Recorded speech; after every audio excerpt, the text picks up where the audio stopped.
안녕하세요, 여러분들. 오늘은 역학의 마지막 시간입니다. 질병 발생의 위험도 측정.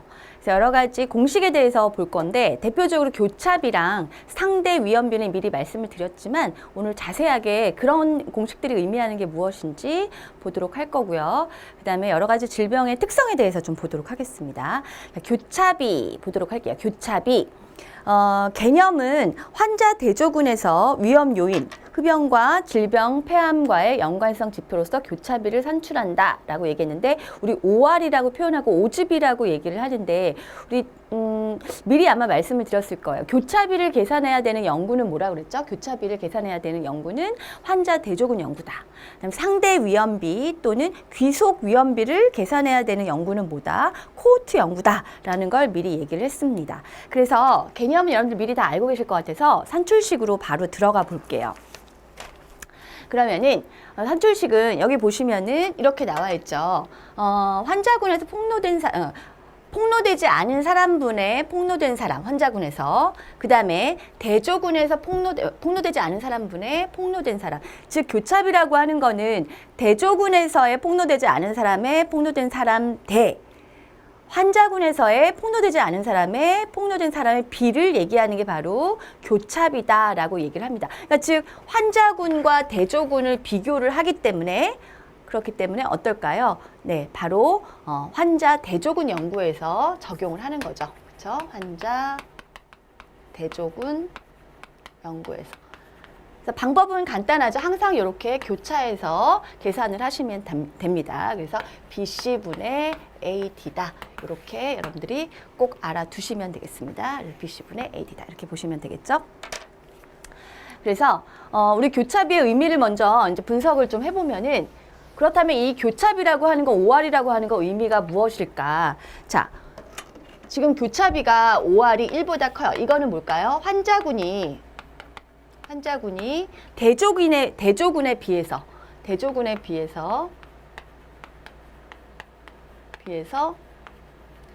질병, 위험, 요인, 노출이 많다. 즉, 이 얘기는 뭘까요? 네. 위험 요인이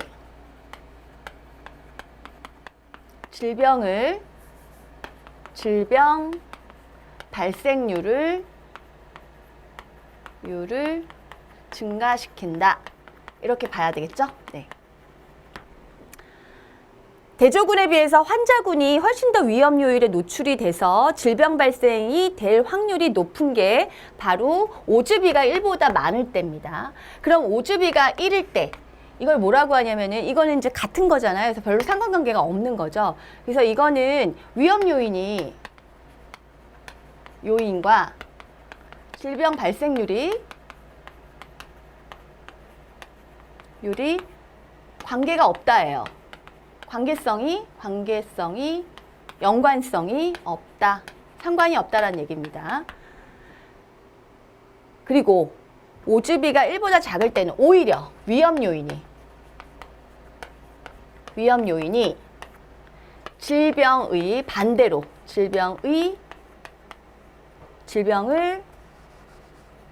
질병률을 감소시킨다. 전혀 상반된 결과가 나오죠. 그래서 오주비가 1보다 크다라는 얘기는 위험 요인과 질병 발생률 간의 양의 상관관계로서 어떻다라는 얘기예요? 그 위험 요인 때문에 질병이 생긴다라는 얘기고 오주비가 같다라고 얘기하는 거는 관계성이 없다라는 거예요. 위험 요인과 그 폭로된 위험 요인과 질병 발생률이 관계가 없다라는 거고 반대로 1보다 작을 경우에는 위험 요인이 오히려 질병을 감소시킨다라고 여러분들이 보시면 되겠습니다. 그래서 이제 우리 교재를 보시면 이제 이런 내용에 대해서 자세하게 내용을 기술을 해놨어요. 여러분들 보시면 되고 어쨌든 교차비는 서로 크로스해서 계산을 한다는 건 꼭 알아두시고요. 교차비 공식은 대조군에서의 폭로된 사람, 비폭로된 사람, 비폭로된 사람에 대해서 폭로된 사람. 그 다음에 분자는 뭐예요? 환자군에서의 폭로되지 않은 사람에서 폭로된 사람의 비. 이거를 계산하는 게 바로 교차비다. 그래서 우리 책에 교재에 잘 나와 있으니까 여러분들 그걸 꼭 알아두시고요.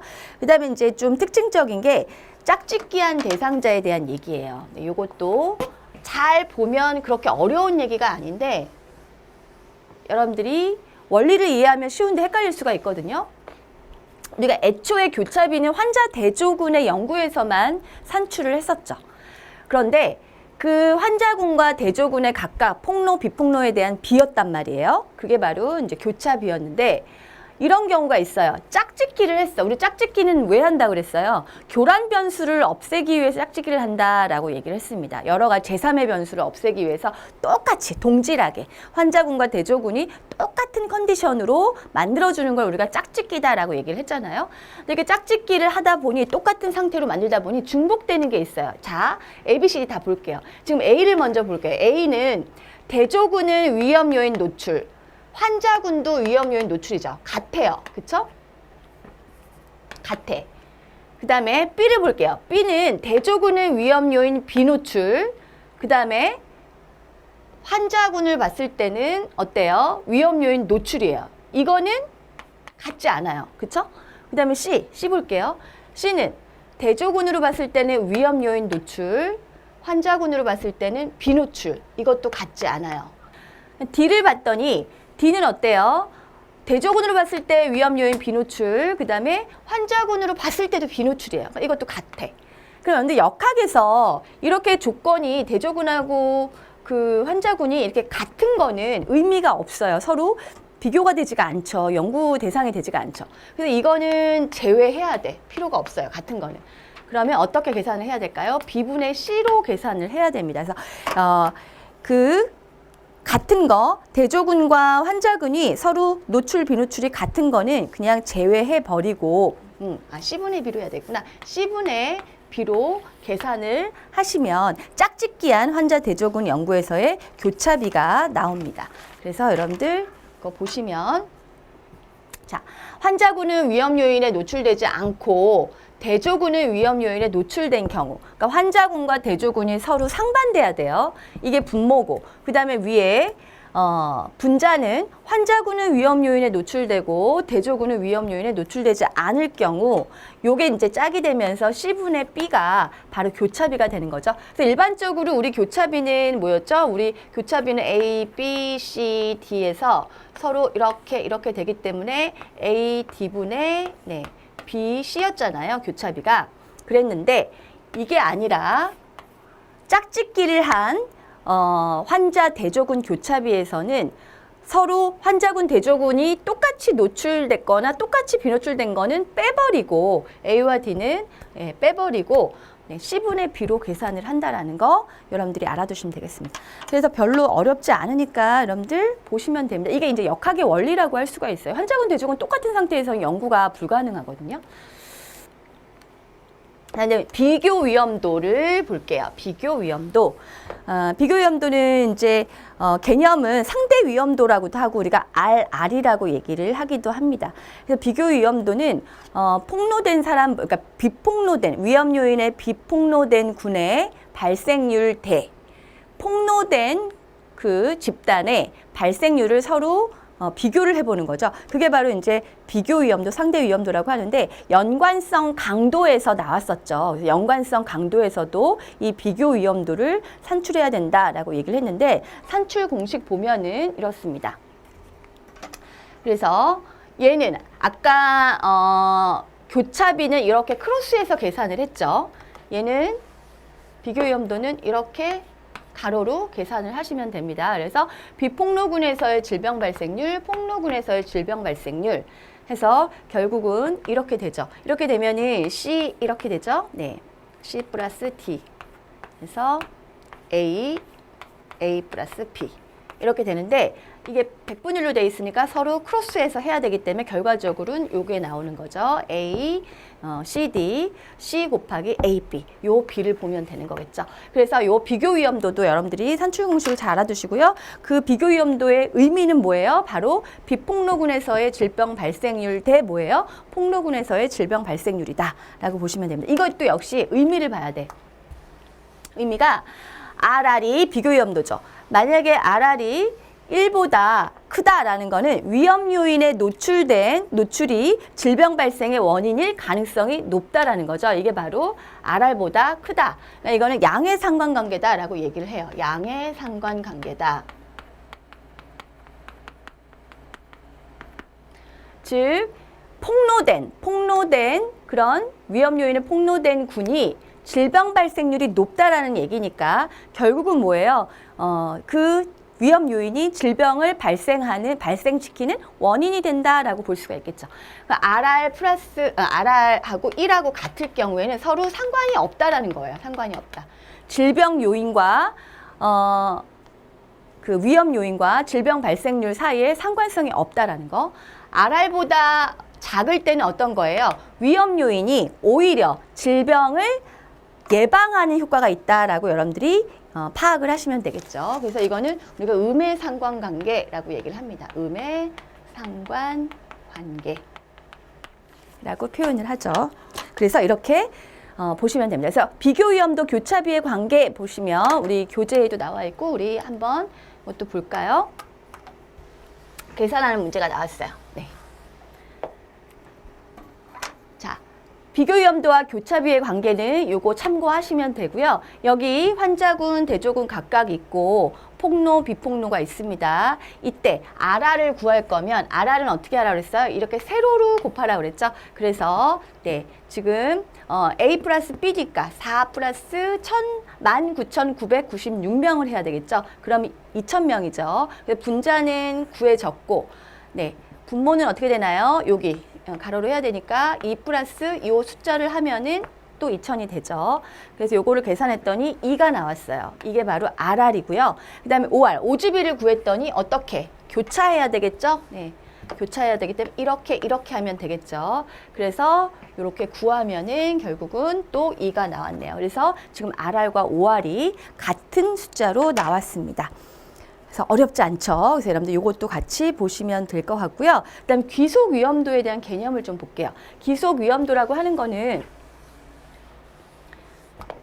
폭로군에서 비폭로군을 제외한 거예요. 그렇기 때문에 이거는 어떤 위험 요인을 제거했기 때문에 위험 요인을 제거함으로 인해서 질병을 예방할 수 있는 그런 의미도 담겨져 있습니다. 그래서 귀속 위험도는 우리가 기여 위험도라고도 얘기를 하는데 보시면 발생률의 차와 귀속 위험도 두 가지를 볼 수가 있는데 발생률의 차는 위험군에 해당 질병 발생률 마이너스 비위험군에 해당 질병 발생률인데 요거보다 요거 되게 중요하죠. 귀속 위험도는 기여 위험도는 어떻게? 폭로군의 질병 발생률 마이너스 비폭로군의 질병 발생률이다. 자, 중요하죠, 여러분들. 폭로에서 비폭로를 뺀 겁니다. 제거한 겁니다. 반대로 하시면 안 돼요. 그래서 폭로군에서 비폭로를 뺀 거고 이거를 구성비로 나타낸 게 바로 귀속 위험 분율이에요. 네, 귀속 위험 분율. 이거는 또 다시 뒷페이지에서 얘기를 하도록 하겠습니다. 그래서 이 귀속 위험도의 어떤 의미냐면은 개념 한번 볼게요. 귀속 위험도라고 하는 거는 순수하게 원인에 노출되어 나타난 질병 발생이 어느 정도 규모인지 알고자 하며 해당 질병 관리에 필요한 전문 인력 및 병상수, 치료 약물 양 등을 가늠하고자 할 때, 그러니까 바로 이거를 실용할 수 있는 그런 게 바로 귀속 위험도다라고 할 수가 있습니다. 그래서 우리 옆에 메모를 좀 보시면 우리 노출과 질병의 인과관계를 밝히는 게 비교 위험도였죠. 그렇다면 이 귀속 위험도는 실질적으로 활용이 가능한 거죠. 그래서 바로 실제 임상진료나 공중보건 영역에서 기여 위험도가 더 유용할 수 있는데 기여 위험도를 알면 특정 위험 요인을 제거할 수가 있죠. 그래서 특정 위험 요인을 제거함으로 인해서 어떻게 질병을 얼마나 예방할 수 있는지를 우리가 가늠을 할 수 있다라고 여러분들이 알아두시면 되겠습니다.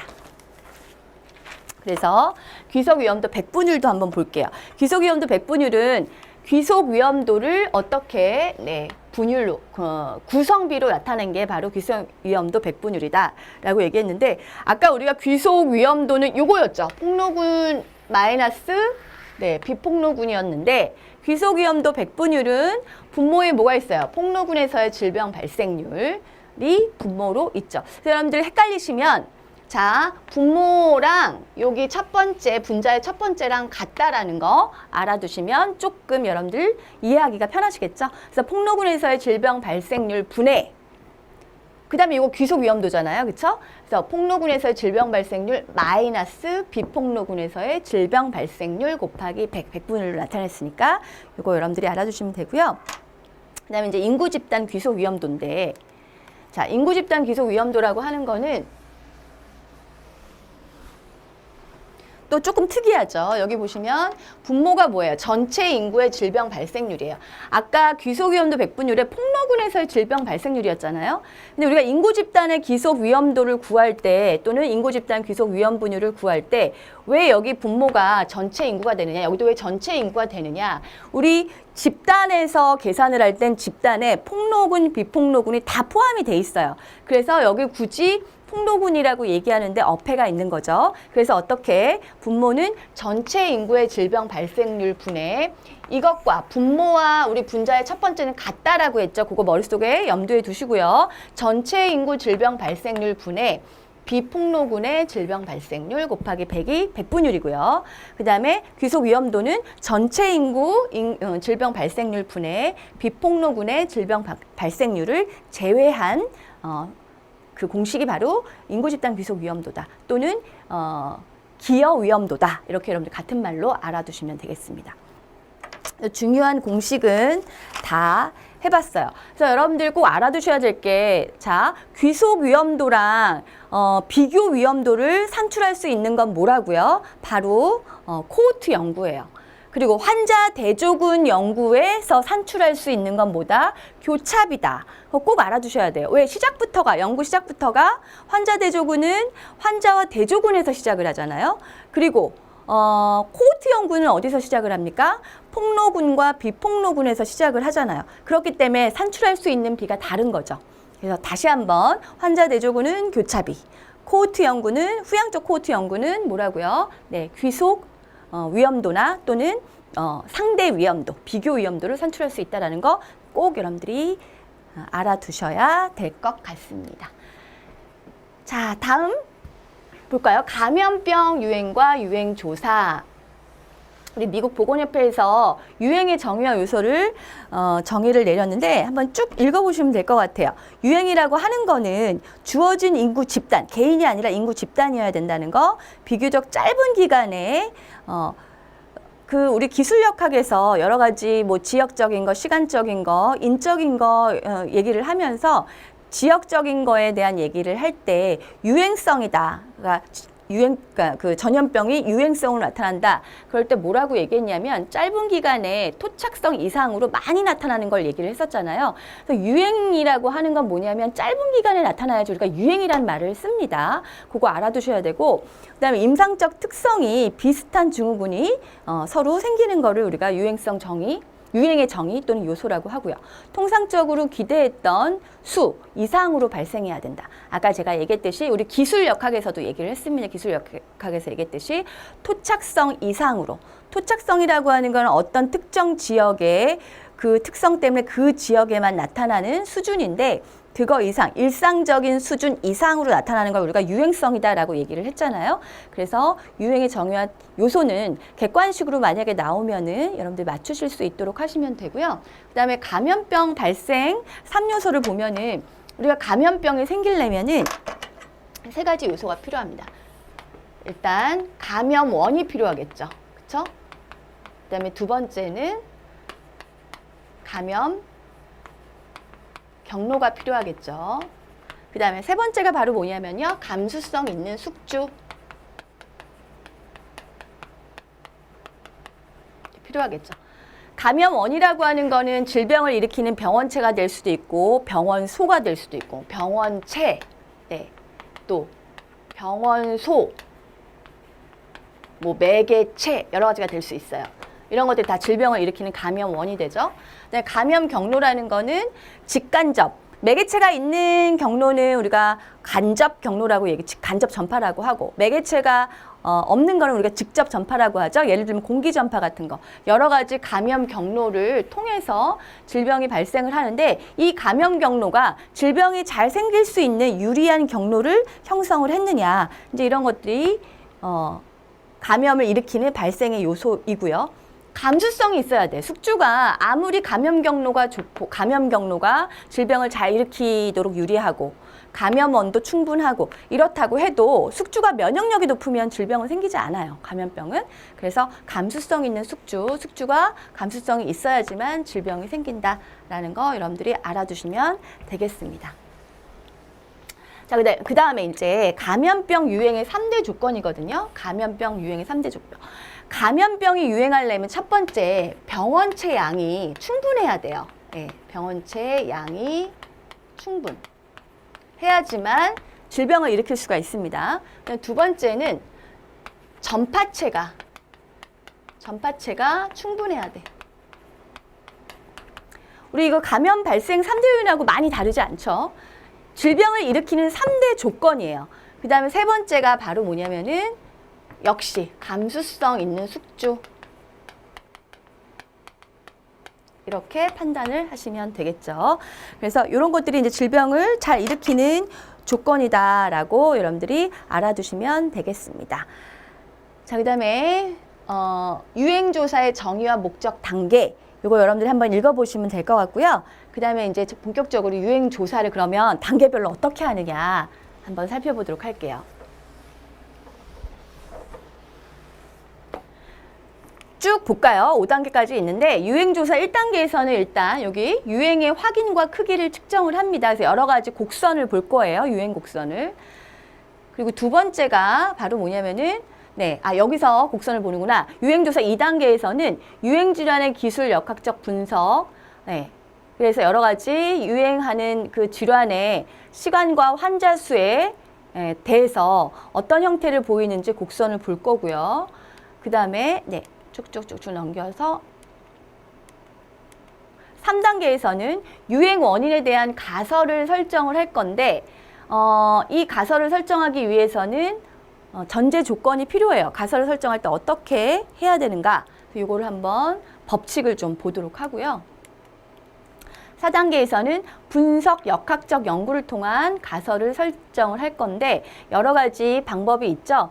연구 방법이 후향적 조사일 경우에는 또 전향적 조사일 경우 환자 대조군일 경우에는 어떻게 가설을 설정해야 되는지 이게 4단계고요. 그다음에 5단계가 마지막으로 최종적으로 이제 수행을 해야 되잖아요. 그래서 방역 대책, 수립과 사업평가, 커뮤니케이션, 보고서 작성 이렇게 5단계입니다.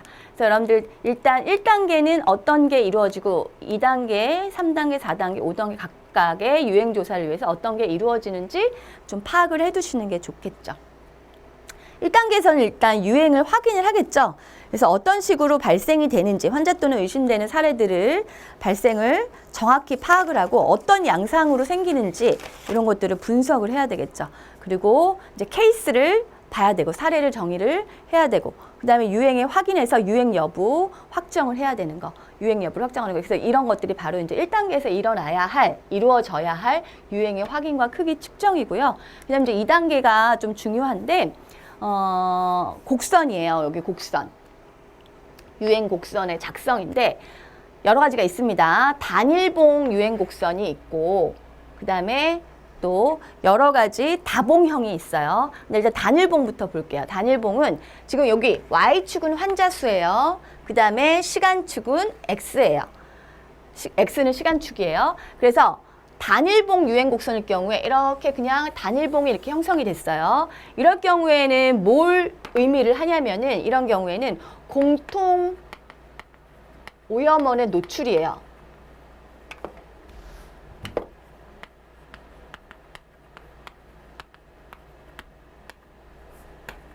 그러니까 집단 노출인 거죠. 네. 집단으로 어떤 공통 오염원에 노출이 된 거예요. 예를 들면 어떤 수인성 감염병 같은 거 여기 해당이 될 수 있고 또 하나는 이제 집단으로 뭐 예식장에 가서 무슨 같은 음식을 다 같이 공유해서 먹었어요. 먹었는데 다 같이 식중독을 일으켰다라든가 이런 경우에 공통 오염원에 노출됐을 때 단일봉 유행 곡선을 보인다라는 거. 그 다음에 단일봉이면서 고원형일 경우에는 단일봉인데 약간 이런 모습을 보입니다. 그래서 이런 경우에는 잠복기가 길 때, 네, 잠복기가 길다. 생각했던 것보다 잠복기가 긴 그런 질병일 경우에 이런 약간 단일봉이면서 고원형을 유지하는 경우가 있습니다. 그래서 이거는 또 지속적인 오염을 얘기하기도 하고요. 네, 지속적 오염이 있을 때도 이런 모습을 곡선을 보입니다. 각각의 곡선이 어떤 상황일 때 이런 곡선이 나타나는지 여러분들 좀 알아두시면 좋아요. 그 다음에 다봉형 유행 곡선은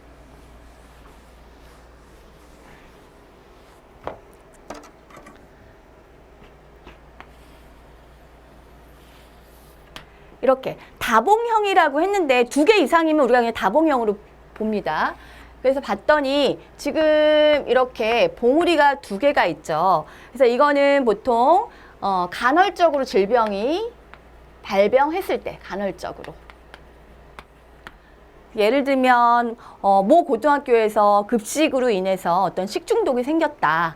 뭐 이런 것들 여기 해당이 되겠죠. 그래서 이 다봉형 중에 이 간헐적으로 생기는데 이 봉우리 차이에 따라서 봉우리가 만약에 작으면은 질병 발생률이 굉장히 적은 거고, 다봉형에서 만약에 봉우리가 크다라고 하면은 질병 발생률이 조금 높고 환자 수가 좀 많았다라는 거를 의미한다라고 알아두시면 되고, 다봉형에서는 간헐적으로 발생하는 경우, 대표적으로 식중독 사례라고 여러분들이 알아두시면 되겠습니다.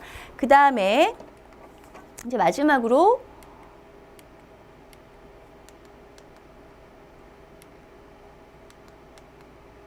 증식형 유행 곡선이에요. 증식형 유행 곡선은 계속 이렇게 일정한 곡선이 유지가 되면서 점점 올라가다가 이렇게 내려가는 걸 증식형 유행 곡선이라고 하는데, 이거는 되게 규칙적으로 곡선이 형성이 되면서 봉우리는 점점 커지는 양상이에요. 좀 그런가요? 점점 이렇게 커지는 양상.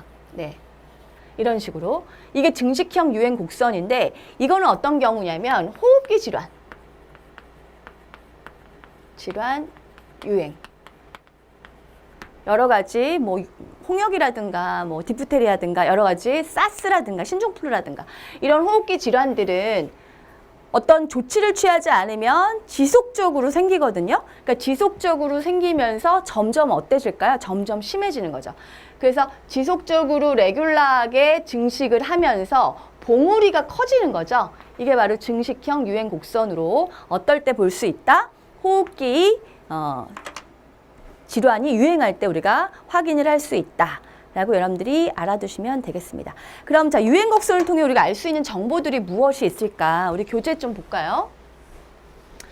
이런 유행 곡선은 한눈에 이 유행하는 질환의 잠복기도 볼 수 있고 어떤 양상으로 유행을 하고 또 병원체 종류가 어떤 것이고 어떤 질환이고 이런 것들을 우리가 한눈에 볼 수가 있다는 거죠. 그래서 해당 질병의 잠복기도 알 수 있고, 그 다음에 폭로 형태, 노출 형태, 전파 양식, 질환의 종류도 물론 알 수가 있겠죠. 그리고 유행의 규모라든가 향후 유행의 진행 여부, 규모 예측 이런 것들을 알 수가 있다는 거죠. 그래서 그런 게 바로 이 유행 곡선의 어떤 이점이다라고 여러분들이 알아주시면 되겠습니다. 그 다음에 이제 3단계 볼게요. 3단계. 우리가 역학에서 되게 중요한 게 또 가설 설정이에요. 가설을 설정을 하고 어떻게 그 가설을 차근차근 검정해 나가는 게 역학이잖아요. 그렇죠? 그런데 이 가설을 아무렇게나 설정하는 게 아니에요. 그래서 가설을 설정할 때는 유행 원인에 따라서 유행조사 3단계죠. 이게 가설 설정하는 게 어떤 방법이 있습니다. 가설 유도 방법. 그래서 첫 번째 공통성의 법칙, 그 다음에 차이성의 법칙. 쭉 볼까요? 동시 변화성의 법칙, 유사성의 또는 동류성의 법칙 이렇게 있습니다. 공통성의 법칙은 우리 교재 설명이 잘 돼 있는데, 공통적으로 어떤 원인에 노출됐을 때 공통적으로 그 질병이 걸린다면 그거에 대한 가설을 세우는 거죠. 그래서 폐암에 걸린 사람들은 공통적으로 흡연자였다라고 한다면 흡연이 폐암의 원인이 될 수 있다라고 가설을 설정하는 게 바로 공통성의 법칙이고요. 그 다음에 차이성의 법칙이라고 하는 거는 서로 다른 상황에서 같은 질병이 생겼어요. 그거에 대해서 가설을 설정을 하는 거죠. 예를 들면 같은 지역에 사는 여성들 중에 다른 지역이 아니라 같은 지역인데 질병이 생기기도 하고 안 생기기도 했어요. 그렇다면 이 원인이 무엇인지를 밝혀내는 게 바로 차이성의 법칙에 의한 가설 설정이 될 수가 있어요. 그래서 같은 지역의 여성들 중에 자궁경부암 발생률이 높은 군도 있고 낮은 군도 있어요. 이럴 때 이 차이점이란 성생활이 문제가 될 수 있다는 거죠. 그럼 이것도 가설을 우리가 설정할 수가 있겠죠. 성생활의 정도가 자궁경부암의 원인이 될 수 있다라고 우리가 가설을 설정할 수가 있겠죠. 그리고 세 번째, 동시변화성의 법칙이라고 하는 거는 동시에 가설이 설정이 될 수가 있는데, 동시에 현상과 같이 가설이 설정이 될 수가 있는데, 흡연량이 많을수록 동시에 폐암 발생률도 높아진다. 그럼 이것도 역시 뭐예요? 흡연의 원인이 뭐예요? 폐암을 유발한다라는, 폐암의 원인이라는 가설을 설정할 수 있다는 거죠. 유사성의 법칙이라고 하는 거는 어떤 질병의 분포 양상이 이미 알려져 있는 질병의 분포 양상과 상당히 유사하다. 그러면 이 알려진 요인에 대해서 가설을 우리가 또 설정을 할 수가 있겠죠. 뭐 예를 굳이 들자면 풍진에 노출됐다. 임산부가 풍진에 걸리면은 선천성 기형아를 낳는다라고 하는 아주 일반적인, 그리고 이미 기존에 알려져 있는 그런 사실이 있다면 그거와 유사하게 가설 설정을 할 수 있다라는 거죠. 그래서 유사성의 법칙, 이런 것들을 또 유도할 수 있다. 그래서 여러분들 가설 설정하는 건 굉장히 중요해요. 역학에 있어서 가설 설정이 굉장히 중요하고, 가설을 제대로 의미 있는 가설을 세워야지만 그 가설에 맞는 그 가설을 검증할 수 있는 그런 어떤 힘이 생기는 거거든요. 그래서 가설 설정은 이런 식으로 유도 방법이 있다라는 걸 여러분들이 알아두시고, 예제로 이렇게 설명이 됐을 때 이게 가설 설정의 어떤 유도 방법이냐라고 하면은 여러분들이 그거를 맞추실 수 있으셔야 되겠죠.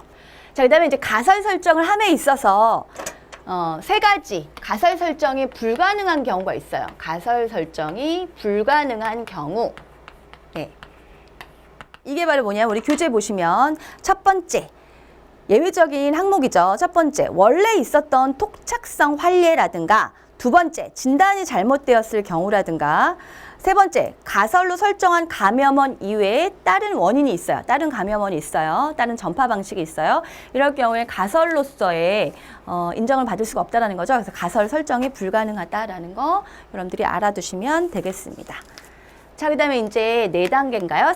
네 번째 단계인가요? 네 번째 단계는 유행조사 네 번째 단계, 바로 분석 역학적 연구를 통한 가설을 검증한다라고 얘기를 했습니다.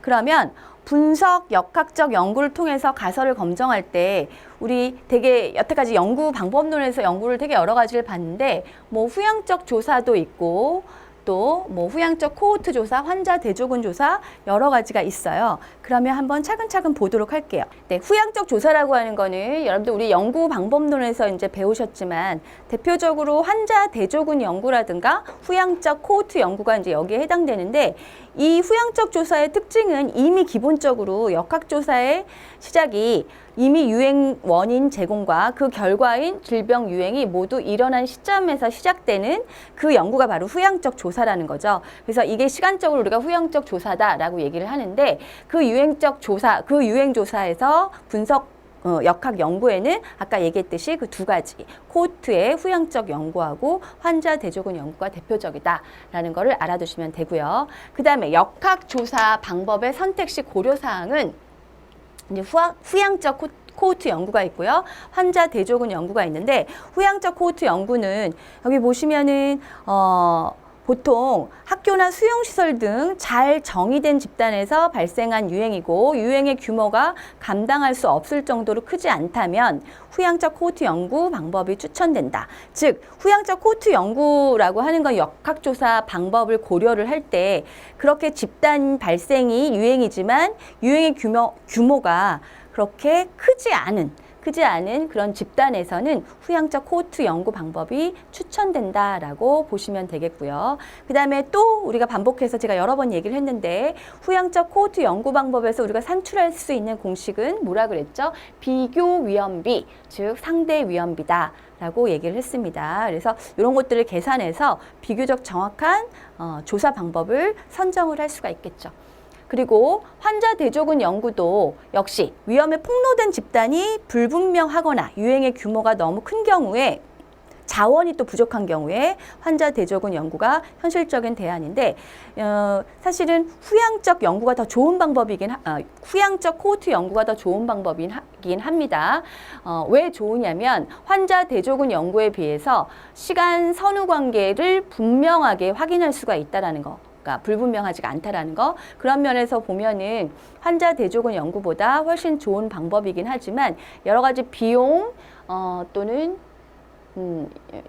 또 시간적인 측면 이런 것들을 봤을 때 우리 코호트 연구 같은 경우에는 굉장히 몇 년에 걸쳐서 시간이 많이 소비가 되죠. 그런 면에서 봤을 때는 조금 비용 효과적인 면으로 환자 대조군 연구를 하기도 한다라는 거죠.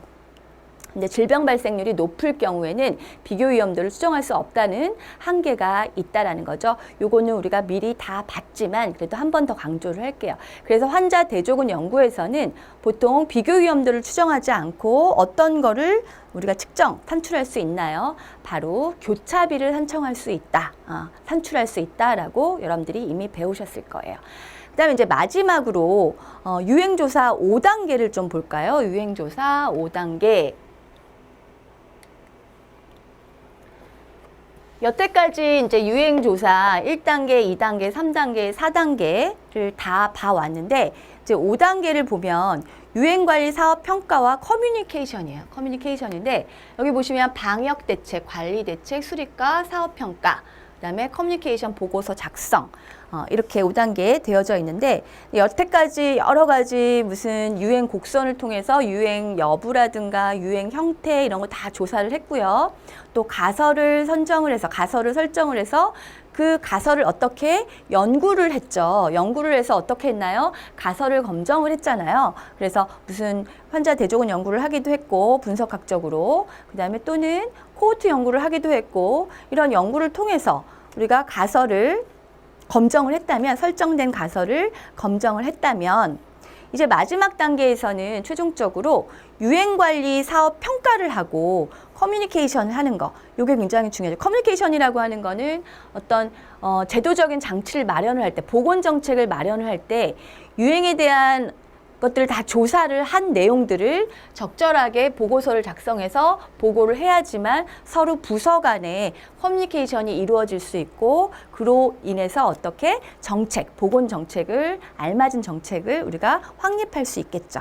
그래서 방역 대책, 관리 대책을 수립을 할 때는 여기 보시면 우리 교재 맨 밑에 보면은 자 얘가 나와 있네요. 일단 치료 및 격리 를 해야 되고 그 다음에 방역 소독 및 위생업소 지도 감독 그 다음에 교육 및 홍보 그 다음에 지역사회 모니터링 이런 것들이 방역 대책, 관리 대책 수립이며 사업 평가다라고 할 수가 있겠죠. 그래서 여러분들 이렇게 내용들을 쭉 설명을 해놓고 이게 유행조사 몇 단계에서 이루어지는 것이냐라고 하면은 여러분들이 맞추셔야 되겠죠. 그래서 지금 치료 및 격리라든가 방역 소독, 위생업소 지도 감독, 교육 및 홍보, 지역사회 모니터링 이런 것들을 하는 게 과연 유행조사 몇 단계냐? 그럼 5단계에 해당이 되고 유행관리 사업평가 또는 커뮤니케이션 단계에 해당이 된다라고 여러분들이 알 수가 있겠죠.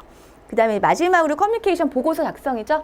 그래서 역학조사를 하고 난 다음에 그 결과와 자료를 잘 보관하고 주요 결과는 고위험군과 관련 노출 종사자에게 잘 전달이 되어야 하고 보고서에는 질병 유행의 역학적 특성을 일목요연하게 잘 정리를 해야 되겠죠. 자, 그래서 쭉 이렇게 질병 5단계, 유행조사 5단계를 봤습니다. 한번 훑어볼까요? 자, 유행조사 1단계는 유행의 확인과 크기 측정을 하고 발생 파악, 사례 정의, 유행의 확인 이런 것들이 있었습니다. 2단계에서 우리 유행 곡선 봤죠? 유행 질환의 기술 역학적 분석을 하고요. 시간과 환자 수에 따른 어떤 양상을 확인을 했고요. 그 다음에 3단계에서는 유행 원인에 대한 가설을 설정을 했죠. 그래서 가설을 설정할 때는 어떤 일정한 유도 방법이 있다라고 얘기하면서 5가지 얘기했습니다. 4가지 얘기했습니다. 그 다음에 4단계에서 드디어 그 설정한 가설에 대해서 어떻게 분석 역학적 연구를 통해서 가설을 검증을 했죠. 가설은 항상 검증하라고 설정을 하는 거죠. 그랬고, 마지막 5단계에서는 어떻게 그 검증된 가설을 바탕으로 해서 그 유행 조사를 토대로 해서 어떻게 유행 관리 사업 평가를 하고요. 여러 가지 관리 대책을 세우고 사업 평가를 하고 보건 정책을 마련을 하고 그 다음에 적절한 커뮤니케이션을 통해서 보고서를 작성하는 게 바로 마무리인 거죠. 그래서 이렇게 5단계까지 감염병 유행과 유행 조사까지 오늘 살펴봤습니다. 이것으로 여러분들 역학적 연구 방법까지는 오늘 다 마무리를 한 것 같아요. 그래서 다음 시간에는 질병에 대한 발생에 대해서 여러분들과 같이 수업을 진행하도록 하겠습니다. 수고 많으셨습니다.